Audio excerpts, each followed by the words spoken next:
Hello everyone and welcome to the Yoga and Health Foundation. We have been around since 2015. Our founder is Aditya Tewatya. My name is Hila and I'm here with Danielle and our special guest, which we'll introduce soon. Yeah, we're here today with Dr. Tomek Pajak, or that's how I always said it because we've been friends for quite a while. But Tomek, do you want to tell us how to say it properly? Sure. So it's a little bit confusing, but I was actually born in Poland, and how to pronounce it in Poland is Pająk. And it's kind of funny, actually, a lot of people know this, but it actually means spider in Polish. Ah, okay. When I moved to Canada when I was 3 years old with my family moved here, we kind of they changed it to Pajak because that's how it's spelled, Pajak.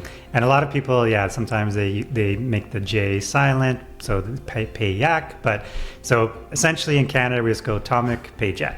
Pajak, fair enough. Yeah, thank you for clarifying. I've been calling him Tomek Pajak all this time. Hey, it's close enough. That's right. Thank you, brother.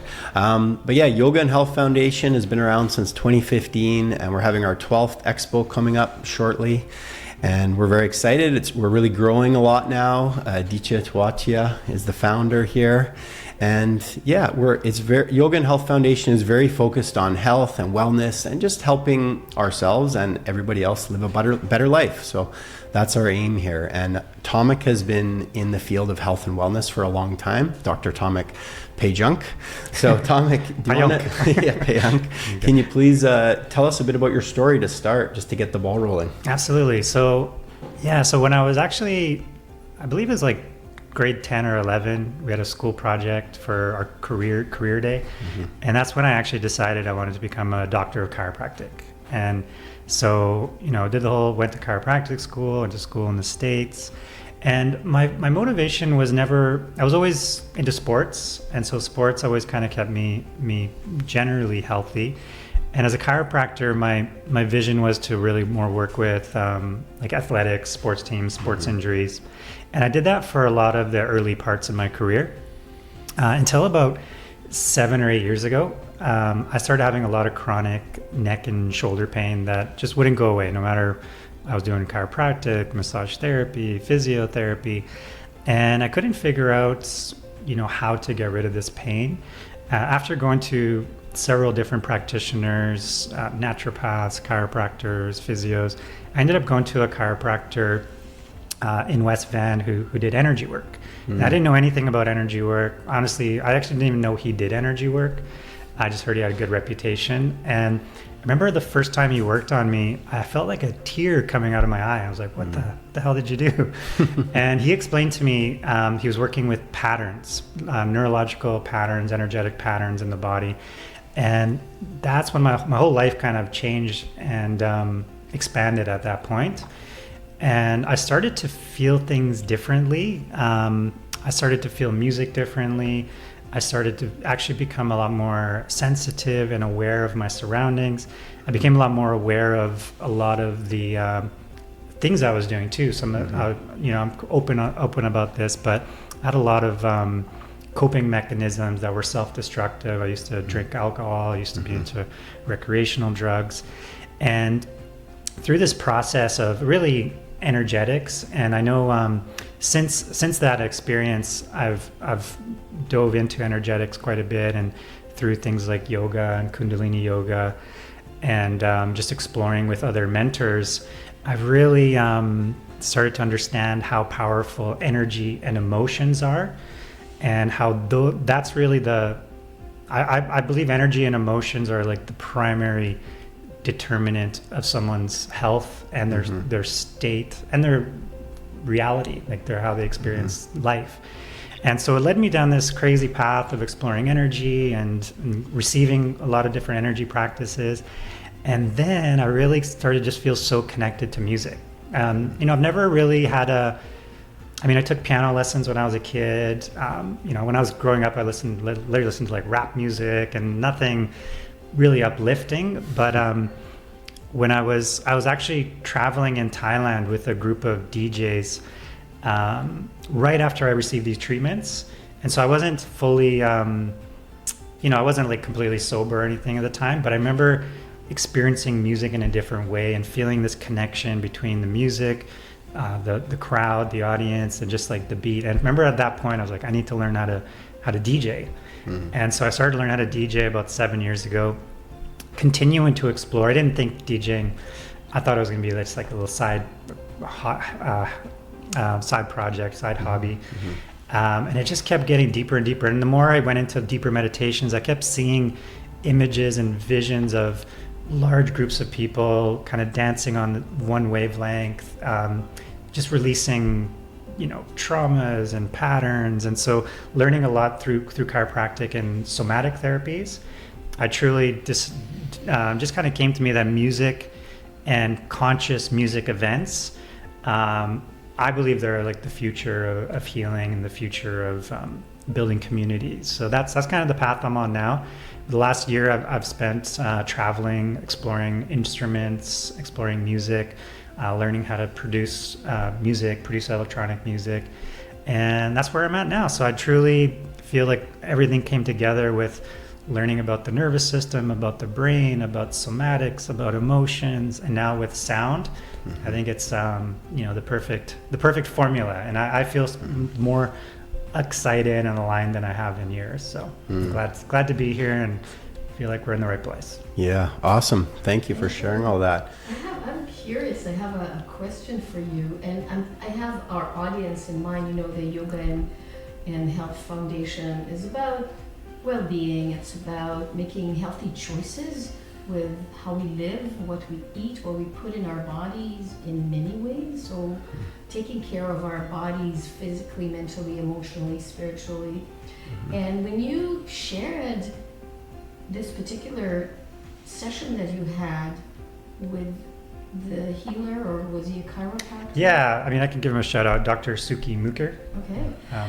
I'm curious, you were a doctor yourself practicing. Were you not aware of the energetic field prior to that? Like when you studied to become a doctor, is that not part of the curriculum? No. Sadly, chiropractic has its foundations are actually quite kind of, I would say, spiritual, energetic, but the school system and the accreditation system has basically taken all that teaching out of all the schools. And so, I was very mechanistic, mechanical, there's no actually teachings on energetics in chiropractic school. And I think it's even less now than probably ever. The thing I do notice though is a lot of the chiropractors seem to be the ones who then move outside of the system. Like I know ones who are Dr. Melissa Sell, I think she was a chiropractor, now she's a German New Medicine practitioner, and yourself and many others, the ones who end up going and finding the energy and the spiritual side and the mental, emotional side and kind of bringing it all together, which is great. Yeah, I would say people, like, I know you love the word truth, and so people are seeking like deeper meaning, deeper truth. I think they all kind of go in the same direction because I've come across psychologists, I've come across medical doctors, I've come across physiotherapists who also start tapping into the energetics and the I don't personally like the word truth, but the direction of like these findings. So I would say maybe in my experience, less than 10% of chiropractors are kind of aware or living life with energetics at the forefront of their mind. Yeah. But definitely I know a lot of cool chiropractors. So. Yeah, I do as well. When you went for that treatment, what do you recall from the process that kind of opened you up? You shared that you felt a tear. What else was going on for you there? Yeah, so like I said, I've been to several different chiropractors within my circle, outside of my circle, and I was just at that point I was just trying different things to feel better, and I had no idea actually what he was doing. Because I knew him kind of from before. He had a good reputation, and he barely touched me. He basically like tapped me in a couple spots, pressed near my tailbone, and then I was expecting him to start doing more, and then I just laid there. And I didn't feel a lot actually when it first happened. So I was like, oh man, did I just waste $90 or $100 or whatever? And then I remember he told me to come back, and it was for me, it was actually a gradual shift. I've learned these techniques, and I've done them on I don't know if thousands of people, probably thousands of people now, and everybody has different experiences. And I do actually have a theory of why everyone has a different experience, and we can dive into that. But coming back to my experience, it was just subtle. It was like a subtle feeling in my body. He recommended I to break this pattern, he said, to start coming at least once or twice a week. Mm-hmm. And so I started going, and it would be this experience where I would feel different, but then I would kind of come back to like my baseline. Mm-hmm. And the pain like didn't go away immediately either, but I just felt kind of something was happening.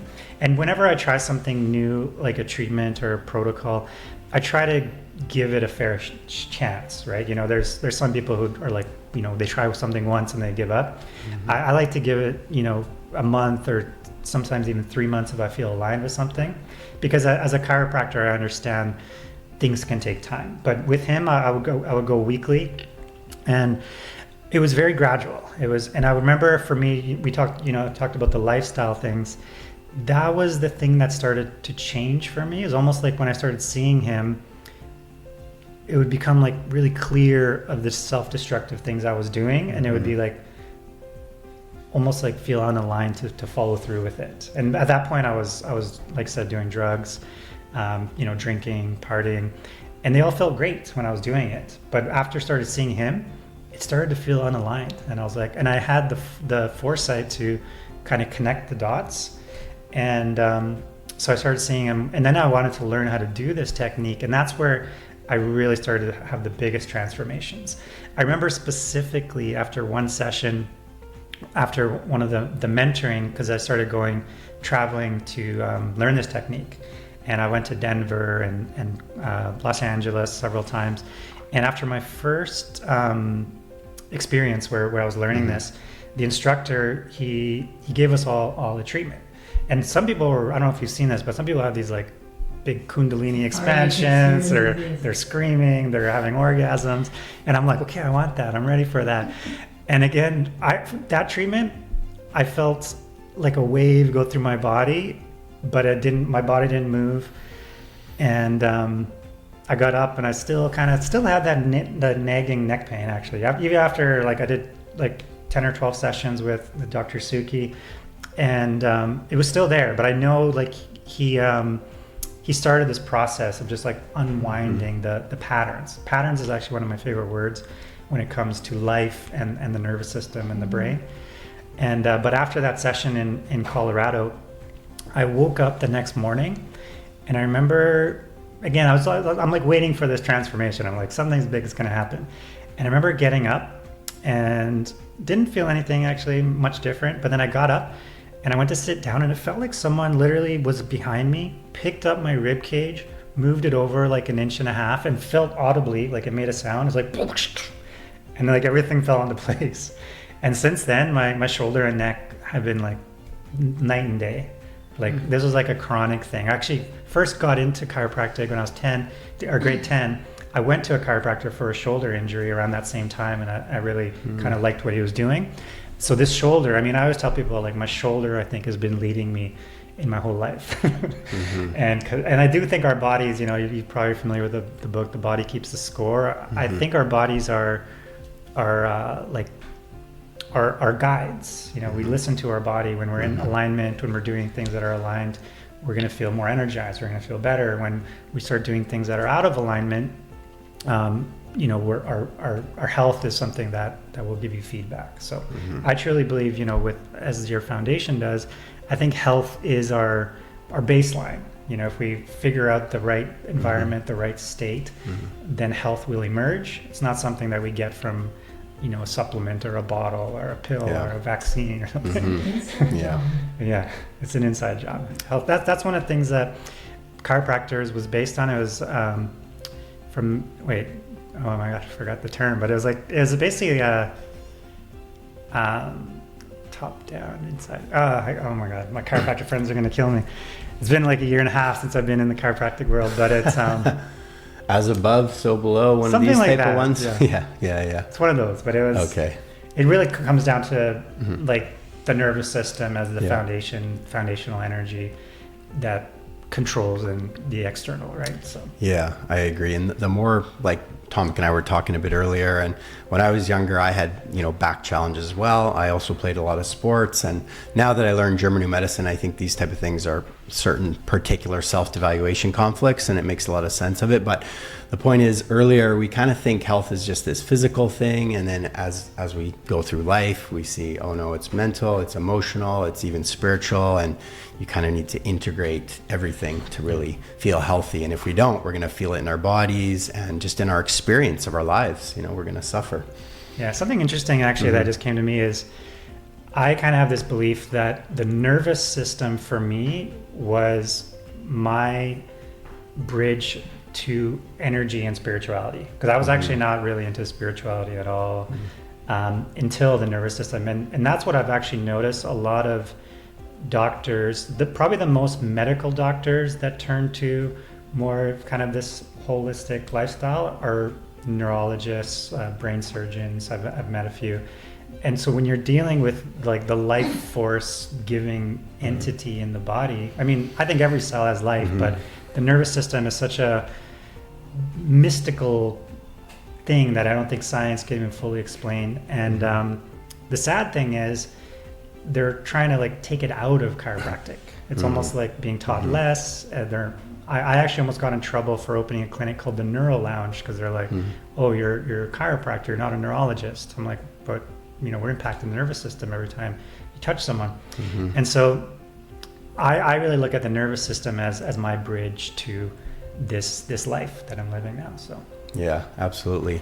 Tomek had a great clinic called the Neuro Lounge, where he was practicing network spinal, the more energetic type of chiropractic, and these brain tap devices and red light. And yeah, it was good. So he really went all in on the energy component for quite a while. That's where I really started to see the power of sound as well, because we were using these tools, this company called Brain Tap, where they use light and sound therapy to shift the brain, shift the body.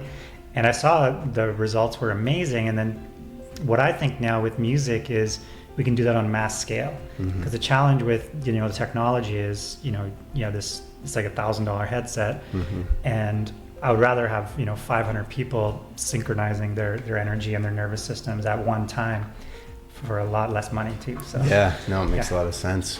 Can you speak to where you're at with music right now with respect to frequency and vibrations, and how, from that perspective, music affects our bodies?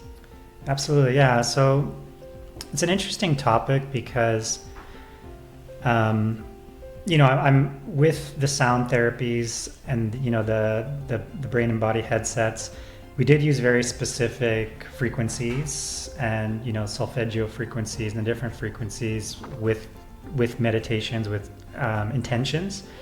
And now I've been trying to create dance music, and I have tried tuning like the baseline frequencies away from the standard 440 into things like 432 or 528, which are said to be more harmonious.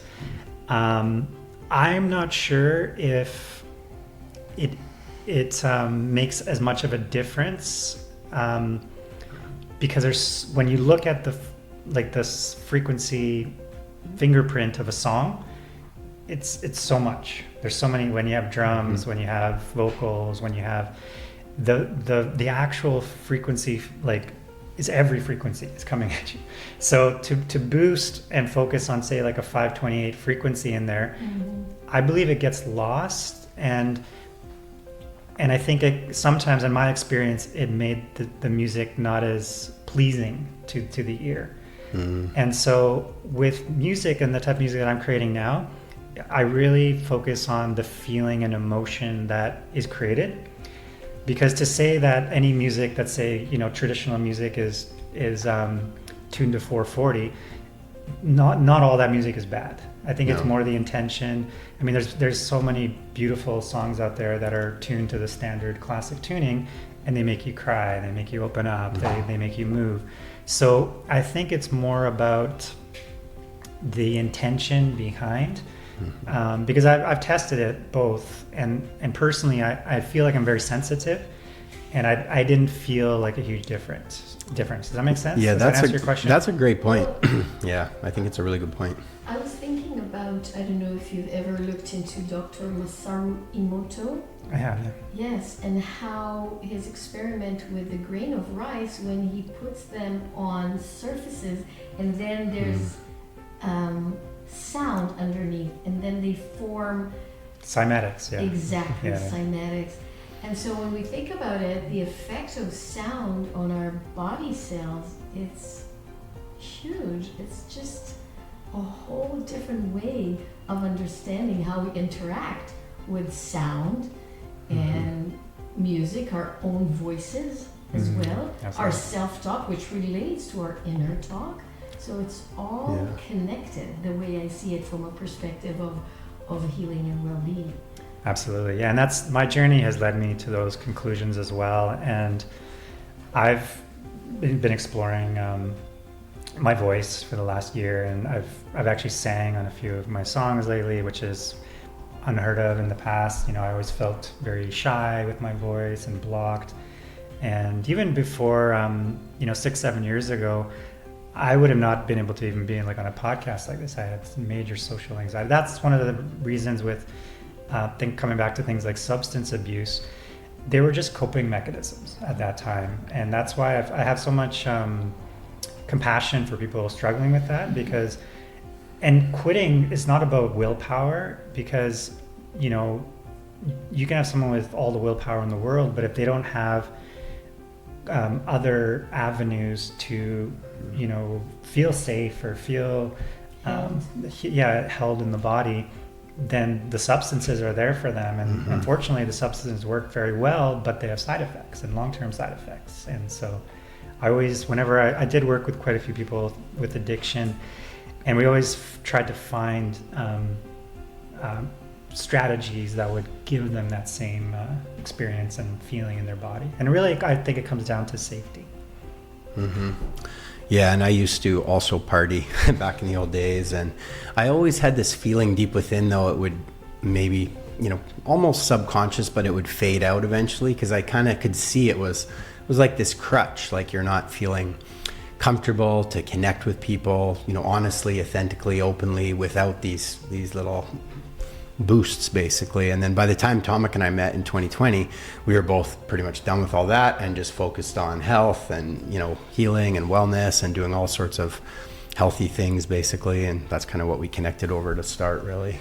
Yeah, and the music journey for me, I think, is integrating, because when I first became sober, I was I became very structured and regimented, and I was doing the fasting, and my sleep schedule was literally perfect.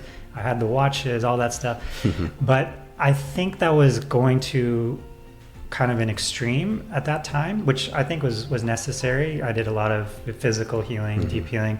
But what I didn't want to, what I realized after several years is there were parts from that old lifestyle that were serving me, the free-spiritedness, the openness, the letting go, the dancing, moving. I've learned actually through energy practices that I'm the type of energy that really, when I bring my hands up and put my hands above my head, that actually opens me up to even just that. I felt like tingling going down my energetic, but because it's like we're like antennas, right? Yeah. And so I remember when I would party and get really drunk, that would be the only time I would really let loose and let my body kind of move.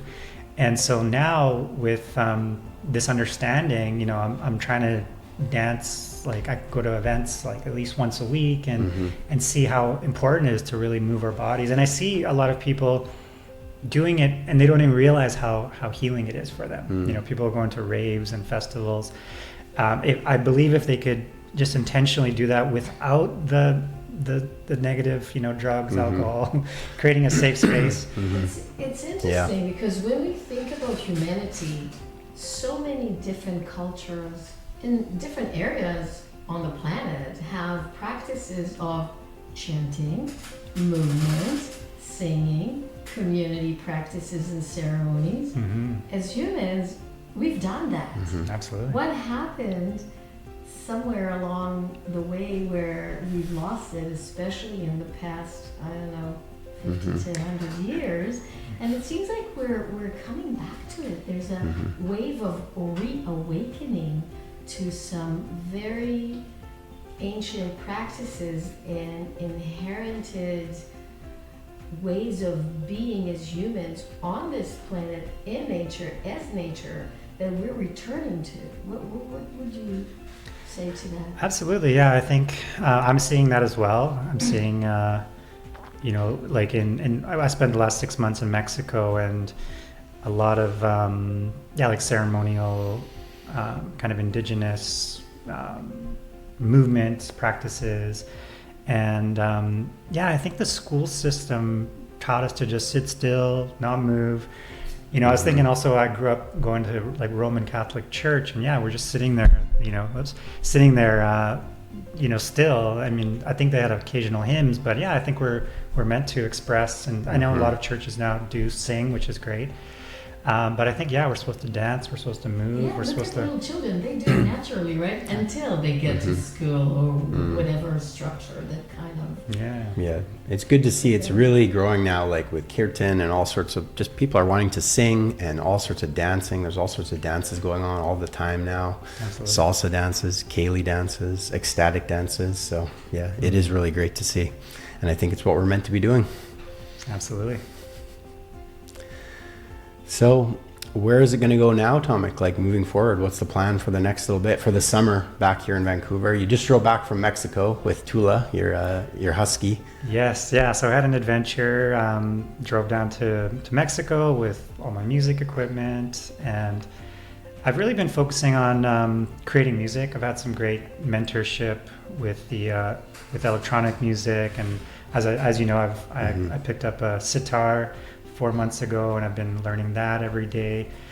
And so just continuing to create and find ways to create these experiences. One of the, I don't know if we want to go there too deeply, but one of the kind of revelations I had was through, I had a lot of friends doing these human design readings. And I learned that personally I'm what's called a projector, which is very sensitive to energies and really impacted by like the people I'm around, the energy I'm around.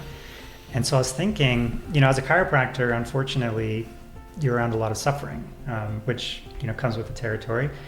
And I just, like, you look at, say, a festival or a conscious event, music event, that's like a celebration. And so for me to be able to be around those, it's just, I realize it's the most alignment for like my energy state, because it fuels me, it feeds me. And as a projector too, apparently, I do require a lot of alone time as well. And with the music production side, that comes into that. So it seems like a really good alignment. So I'm just going to continue to pursue that. And I've also have some more travel plans ahead. So I still want to explore going to Spain and Portugal. We talked about possibly going there. And then Costa Rica keeps coming up for me as well. We're a place to explore. But I'm looking for a place to be inspired, because I find nature is such an inspiring tool for music as well. Absolutely. And for almost 20 years owning chiropractic businesses, I didn't have a lot of freedom to explore, and usually I'd have like maybe 1 week off at a time max, so you couldn't really explore the world. So I'm at the point right now where I really want to see what else is out there in this beautiful planet that we all share. Yeah, and here in BC is beautiful in the summer, so it's a good place to be for a few months. It's beautiful in the winter too. Yeah, so it's beautiful the whole year. I agree. The reality is beautiful everywhere, but I think for me it's for like music some and novelty, like new experiences. With the nervous system and the brain, it thrives off novelty, as I've learned. Yeah. And so the worst thing for, I think, anyone is just being stuck in the same pattern every day, day in and day out, without some growth and expansion. I think we're meant to grow and expand as humans. As I like to say, every day is a new adventure. Wherever I am now, that's how I feel, which is nice. Yeah. rewire our nervous system. Yeah, and you can have novelty without traveling, right? You can, get an instrument. That's why I like to have that attitude, whether I'm here or I'm like, I drove to Mexico a few years ago for a 7-month road trip, but I feel like whether I'm here or doing something like that, every day is a new adventure if I perceive it right, so.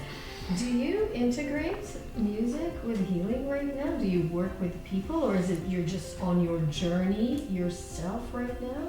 I've been exploring a few different ways to integrate music and healing. I had this small group event that I would host. It's actually called Journey to Atlantis, but it's essentially like almost like a yoga class with a DJ. And so I've done that in Tulum in Mexico, and so I'm kind of exploring that and how to kind of do that on a larger scale. So do you teach yoga? No, it's more like a somatic based dance. Okay. So I mean, it's very similar to an ecstatic dance if you've ever been, but a little bit more guided at the beginning with connecting to the body, connecting to the energies through the mentorship that I had with his name is Dr. Donnie Epstein. He has something called somato-respiratory integration, which is like a somatic based practice with breath, movement, and attention practices. So I'll incorporate that into guided kind of music events. Maybe we could do a Yoga and Health Foundation event with you sometime. Yeah. Or we could even start with yoga. I'll lead the yoga, and then we can move into an ecstatic dance after. Yeah, like in Tulum, I'm friends with a couple of people who do these full day events, which are they basically have like yoga and connection practices, cacao ceremony, and then just dancing till the moon comes out. Perfect. All right. Well, stay tuned for those. We'll try to come up with something. Do you think you're going to stay here through the summer, or when will you head to Europe? Yeah, I think definitely probably stay till early April, or I mean early August. Sorry. Okay. Yeah. I might actually, something just came up. I might go to Nelson. Yeah. Someone was telling me they have some kind of a cool music scene up there, so I might go there for a week. Oh yeah, that'd be interesting. Yeah, I'd like to go up there myself. Maybe I'll join you. Yeah, hopefully that'd be great. I'd like to ask you one last question.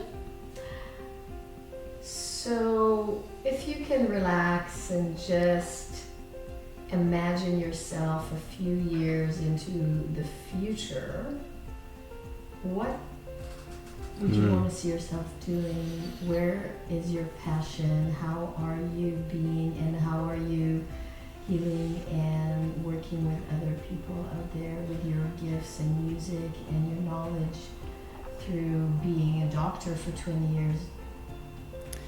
Yeah, I picture it as having the opportunity to be part of maybe hosting events, actually, like Danny mentioned, where they're curated as not just a party, but there's an intention behind the whole process of connecting our bodies, connecting to community, and then using the music and celebration as a tool. So it would basically be a dream to be able to do that. Right now I feel called to explore the world, but maybe 5 years from now having like a home base where we have that on a regular basis as well. Yeah, that would be wonderful. Amazing. It's a great Sounds vision. awesome. And one Maybe thing, even here in BC. yeah, because BC is truly beautiful. I'd like to get some property and be able to do events like this as well, bring people together, connective, healthy, healing events. And one thing I wanted to add about what you were saying about truth, it is a good point. I do like the word, although I think that quest, for me, I feel like I'm on a quest for truth, and that will just be perpetual, like always seeking those deeper and deeper truths. But even, not getting stuck there, because we always know there's going to be more to learn. So whatever is more freeing, more empowering, brings us together more, these are the things that are more truthful for me. I love that. Yeah. And the only reason I said I don't like the word truth is because it can be constraining too, right? I do think it's like flexible, and the more you like dive into truth, I think the more your truths change, and everyone's truth is different on their own perspectives. Yeah. So I think our our perspectives kind of shape our truths. It's true. It's a tricky one. I feel like there probably is an ultimate truth, but we probably won't get there in this lifetime. You know what I mean? While we're in our bodies. Well, So. the truth is, I really enjoyed listening to you and learning more about who you are and what you do. Well, thank you so much for having me. Yeah, I really enjoyed the conversation. Yeah, it was great to have you on, Tomek. So Yeah, I love thank what you guys are doing and Yeah. fully support the vision your foundation has. So Yeah, thank you. should we do a little And flute? yeah, a little extra? flute to close us out.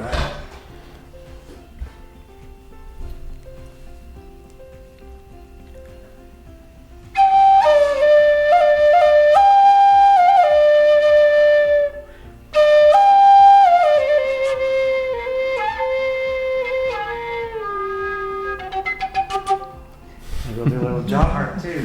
Perfect. So Tomek's a music producer, but he has all these other instruments he's getting into now.